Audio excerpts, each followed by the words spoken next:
నాయకత్వం లక్ష్మీశ్వర గారి నాయకత్వం జై తెలంగాణ జై తెలంగాణ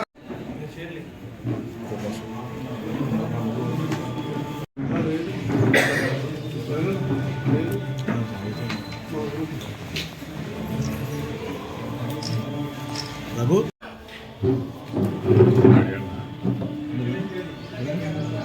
నాయకత్వం లక్ష్మీశ్వర గారి నాయకత్వం జై తెలంగాణ జోహార్ తెలంగాణ మన వీరులకు. మరి మొన్న జరిగిన వేములవాడ మున్సిపల్ ఎన్నికల భాగంగా ఆల్రెడీ రిజల్ట్స్ వచ్చినాయి, మీ అందరికీ కూడా తెలుసు. బీఆర్ఎస్ పార్టీకి 5 సీట్లు, బీజేపీకి 8 సీట్లు, మరి కాంగ్రెస్కు 13 సీట్లు, 2 ఇండిపెండెంట్ రావడం జరిగింది.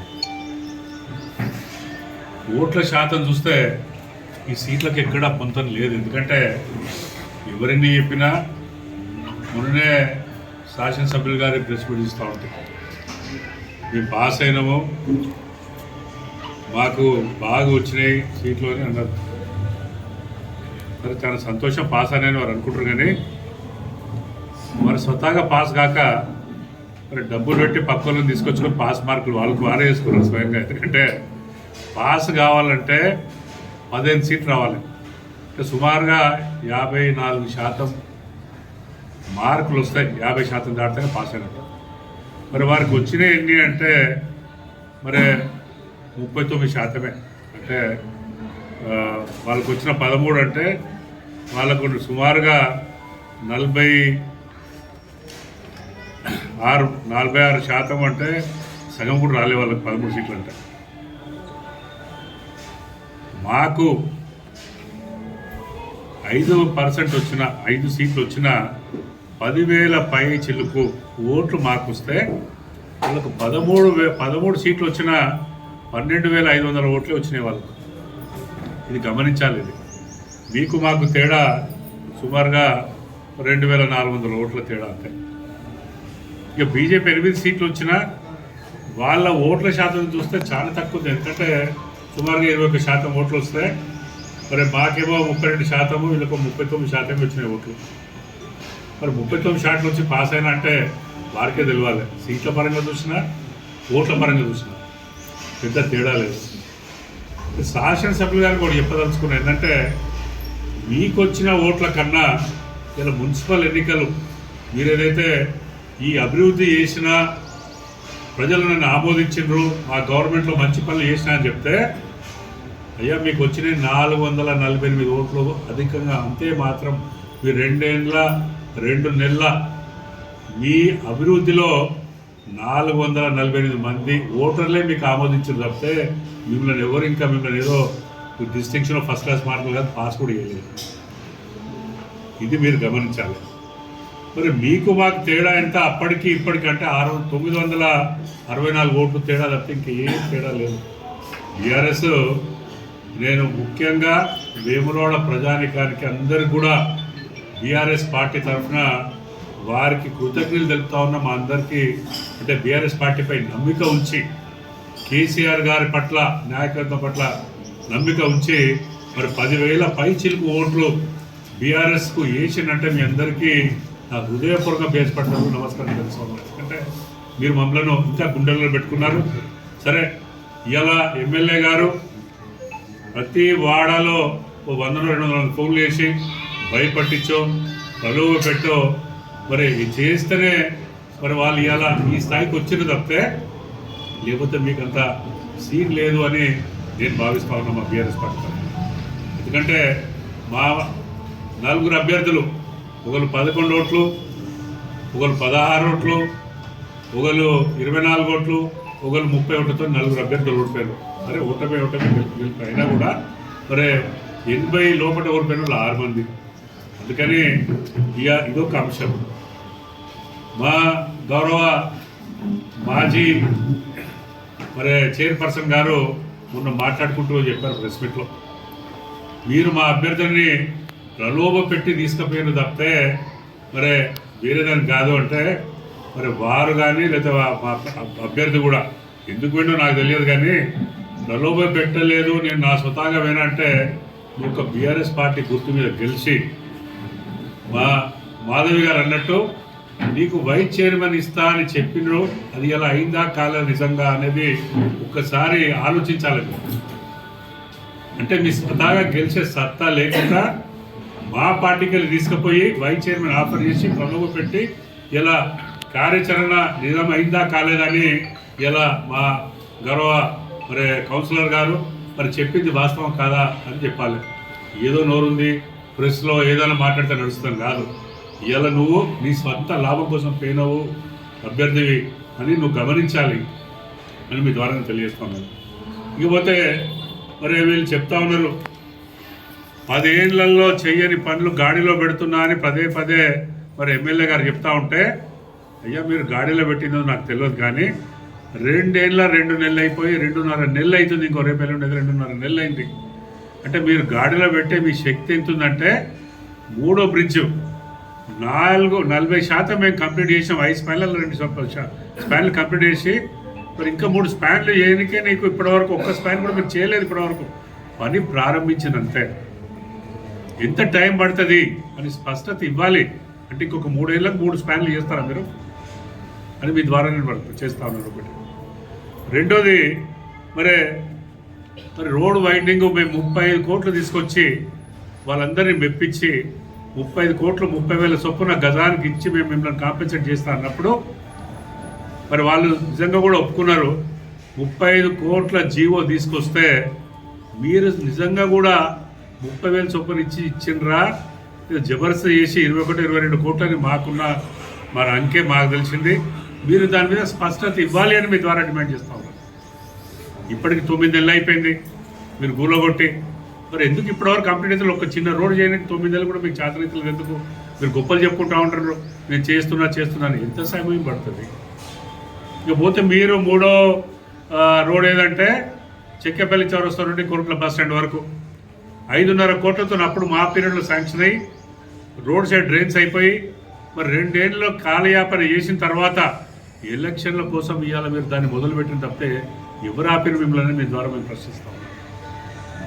సంతోషం, మీరు అభివృద్ధి చేస్తా అంటే మేము సంతోషిస్తాం. మీ ద్వారా గౌరవ శాసనంలో కూడా ప్రశ్నిస్తూ ఉన్నాను. కొత్తగా మీరు చేపట్టిన పనులు ఏంది? మీరు పూర్తి చేసిన పనులు ఏంది?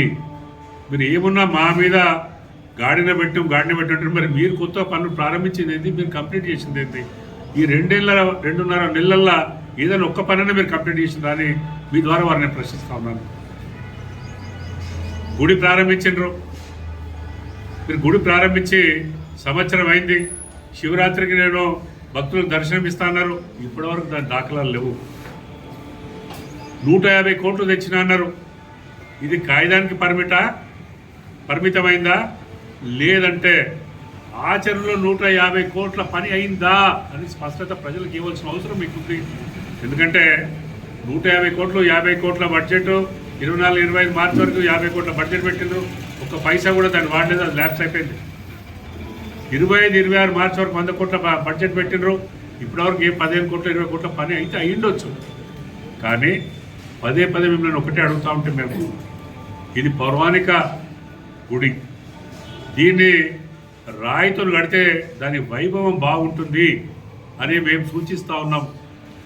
మరి మాకు ఉన్న సమాచారం ప్రకారము మీరు ఆర్సీసీ రూఫ్లో వేసి ఆ ఆర్సీసీ రూఫ్లో ఏమున్నా రాళ్ళు మన కట్టడాల్లో రాయి అద్దుతా అంటున్నారు. అది కరెక్ట్ కాదు అని ఇప్పటికి కూడా మీకు చెప్తా ఉన్నాం.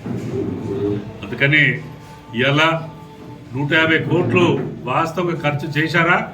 ఈ మొత్తం గుడి ప్రాంగణానికి 150 కోట్లు కాబోతున్నాయని మీ ద్వారా స్పష్టత ఇవ్వాలి ఎమ్మెల్యే గారు. ఎందుకంటే ప్రజలు ఎన్నుకోబడ్డ మీరు తప్పకుండా ఇవ్వాల్సిన బాధ్యత మీలో ఉందని మీ ద్వారా తెలియజేసుకుంటూ, మరి యాక్చువల్గా కాస్ట్ ఎంత అవుతుంది? మీరు అంటున్నారు టూరిజం స్పాట్ చేస్తా వెబ్లవాడ అని అంటున్నారు.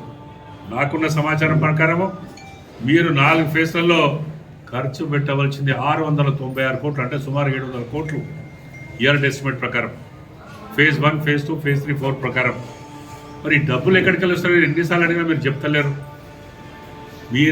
మేము మిమ్మల్ని ప్రశ్నిస్తున్నాం. ఒకటి, ఇప్పటివరకు 150 కోట్లలో ఎంత పని అయింది? ఎన్ని 31 మార్చిలో కూడా ఎన్ని కోట్ల రూపాయలు ఖర్చు వేసి, ఎందుకంటే బడ్జెట్ మళ్ళీ ల్యాబ్స్ అయితే మీరు ఖర్చు పెట్టకపోతే. అందుకని ఈ అబద్ధాలు మాని వాస్తవ పరిస్థితులు ప్రజలకు చెప్పవలసిన బాధ్యత మీ మీద ఉందని మీ ద్వారా మేము మరి అడుగుతా ఉన్నాం. అదే కాకుండా మరి టూరిజం డెవలప్మెంట్ ఏం చేస్తారు మీరు కొత్తగా చేసేది ఏం లేదు. ఎందుకంటే వేములవాడ అనేది ఏదో ఇయ్యాల నిన్న పుట్టింది కాదు. కొన్ని ఒక 100 ఏళ్ళ చరిత్ర గల దక్షిణ కాశీగా పేరుగాంచిన వేములవాడ రాజరాజేశ్వర స్వామి ఆలయానికి మీరు ఏమన్నా అభివృద్ధి చేస్తా అనే పదంలో ఇవాళ మీరు చేసే అవకాశం దక్కిందంటే బీఆర్ఎస్ గవర్నమెంట్లో 30 ఎకరాల భూమి సేకరించినందుకే ఒక 4 ఎకరాలలో మీరు అభివృద్ధి చేసే కార్యక్రమాన్ని మీరు చేయబోతా ఉన్నారు. అది మా పునాది మాది, మరి జాగా చేపించింది మేము. అందుకని పదే పదే బీఆర్ఎస్ గవర్నమెంట్ ఏం చేసింది, 10 ఏళ్ళు ఏం చేయలేదంటే ఇదివరకు చాలాసార్లు చెప్పినాం. ఇలా నంది కమాన్ నుండి ఇక్కడ వరకు మరి బైపాస్ రోడ్లు కానీ, ఈ మెయిన్ రోడ్కు రష్ తగ్గేలని బైపాస్ రోడ్లు కానివ్వండి, ఇలా 100 పడకల మరి ఏరియా హాస్పిటల్ కానివ్వండి, ఇలా మరి కొన్ని కోట్ల రూపాయలు పెట్టి మరి ఈ చౌరస్తాన్ని సుందరీకరణ కానివ్వండి, చేయండి. ఏంటి మీరు చేయండి. ముఖ్యంగా 9,000 గృహాలకు మరి ఒక 42 కోట్లు పెట్టి ఇంటింటికి తాగునీళ్ళ సౌలతి చేసినవా లేదా, అది కూడా మరి మీరే క్రెడిట్ తీసుకుంటారని అడుగుతున్నాను. ఇవాళ ధర్మగుండంలో వచ్చిన భక్తులు స్నానాలు చేయాలంటే ఆరోగ్యకరంగా ఉండాలి అని 5 కోట్ల రూపాయలు పెట్టి మిషన్ భగీరథ నీళ్ళు ఇచ్చినవా లేదా అని మళ్ళొక్కసారి మీకు గుర్తు చేస్తా ఉన్నాం. మరి గుడి చెరువు ఎప్పుడైనా ఎండిపోయి ఉంటుండే కాబట్టి 17.5-18 కోట్లు పెట్టి సంకపల్లికి వెళ్ళి పైప్ లైన్ వేసుకొచ్చి ఇలా చెరువులో నిరంతరంగా నీళ్ళు ఉండే పరిస్థితి తెచ్చింది మేమా కాదా అని మళ్ళొక్కసారి ప్రశ్నిస్తున్నాం. ఆ కట్ట సుందరీకరణ కూడా మా పీరియడ్లోనే అయింది. ఇవాళ మీరు ఏదో బోటు తీసుకొచ్చి దానికి పెద్ద ఇప్పటివరకు బోటు రాకుండా మేమేదో దీన్ని బోటింగ్ చేస్తానని పెద్ద ఏదో గొప్పలు చెప్పుకుంటున్నారు. అది ఇప్పటివరకు కాలేదు. కానీ ఇవన్నీ 100 కోట్ల రూపాయల అభివృద్ధి ఏంది ఇలా బీఆర్ఎస్ పార్టీ, బీఆర్ఎస్ గవర్నమెంట్ హయాంలో అని మళ్ళీ ఒకసారి గుర్తు చేస్తున్నాను. అందుకని ఇక మీ పరిస్థితి తెలుసుకుంటే మీరు ఎంతమందిని మోసం చేస్తారు. ఇలా మైనార్టీలకు టికెట్ ఇస్తాను లాస్ట్ తీసుకొచ్చి చేయించారు. ఇంత పెద్ద వయసుల సంఖ్య ఉంది, ఇప్పటివరకు వాళ్ళ గురించి మీరు ఒక్కరికి టికెట్ ఇవ్వలేదు. ఇలా బీఆర్ఎస్ ఇచ్చింది, బీజేపీ ఇచ్చింది. ఇదే కాదు, ఇవాళ సర్పంచ్ మన చైర్మన్ కానీ వైస్ చైర్మన్ కానీ ఇలా అనగారిన వర్గాలకు చెందిన 7 మంది మరి కౌన్సిలర్లు గెలిస్తే ఎందుకు మీరు ఒక్కరు కూడా వైస్ చైర్మన్ ఇవ్వలేదు అని పెడతా ఉన్నాను. ఇతర బీసీ కులాలకు ఒక మీ సామాజిక వర్గానికి 2 ఇచ్చిన మీరు, ఇతర బీసీ కులాలలో మరి చాలా మంది ఇంకో 9 మంది గెలిచారు. ఎందుకు ఇవ్వలేదు వాళ్ళ పని మేము ప్రశ్నిస్తాము. ఇలా 5 మంది మా అనగారిన వర్గాల సోదరులు ఎవరైతే కాంటాక్ట్ చేసి గెలిచారో మీరు 5 మంది గెలిస్తే ఇలా 5 మంది వాళ్ళు కూడా గెలిచారు. ఇద్దరు ఇండిపెండెంట్లు వాళ్ళు కూడా వస్తే 7 మంది మీ పార్టీ ఉంటే ఒక్కరు కూడా వైస్ చైర్మన్ ఎలిజిబుల్ కాదా? బయట చాలా మంది చెప్తా ఉన్నారు ఈ 2.5 ఏళ్ళు ఒక చైర్మన్ ఉంటాడు, మళ్ళీ వచ్చే 2.5 ఏళ్ళు ఇంకో చైర్మన్ ఉంటాడని. మరి దాని మీద స్పష్టత ఇవ్వాల్సిన అవసరం మీకు ఉంది. ఎందుకంటే అసలు ఏం జరుగుతుంది, ఎవరో చైర్మన్ అనుకుంటారు, ఇంకోలో అయినరు, అది మీ ఇష్టం, మాకు సంబంధం లేని సబ్జెక్ట్ అయినా. కానీ 2.5 ఏళ్ళు ఒకళ్ళు 2.5 ఏళ్ళది వాస్తవాలా కాదా అని స్పష్టత ఇవ్వాల్సిన అవసరం మీకుంది.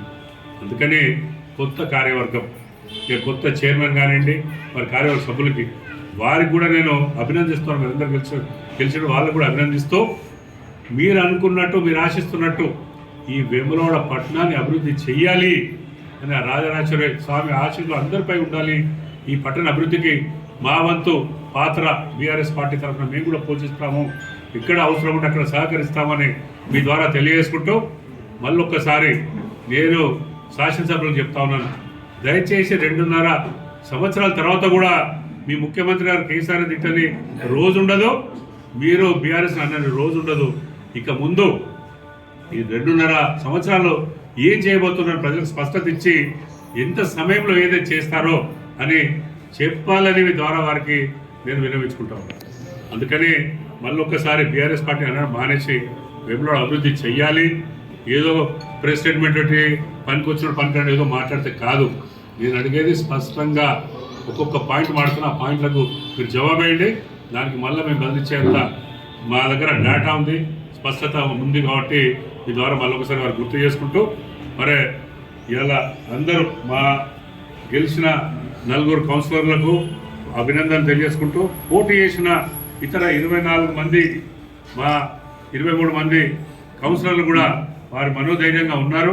మేము పార్టీ వెనువెంటే ఉంటాం, తప్పకుండా కేసీఆర్ ముఖ్యమంత్రి చేసుకుంటాము అనే ఒక సంకల్పంతో ఉన్నారు. వారందరూ కూడా అభినందనలు తెలియజేసుకుంటూ వాళ్ళ ధైర్యానికి మళ్ళొకసారి అభినందనలు తెలియజేసుకుంటూ మరి జై తెలంగాణ, కేసీఆర్ గారి నాయకత్వం వర్ధిల్లాలి. జై తెలంగాణ.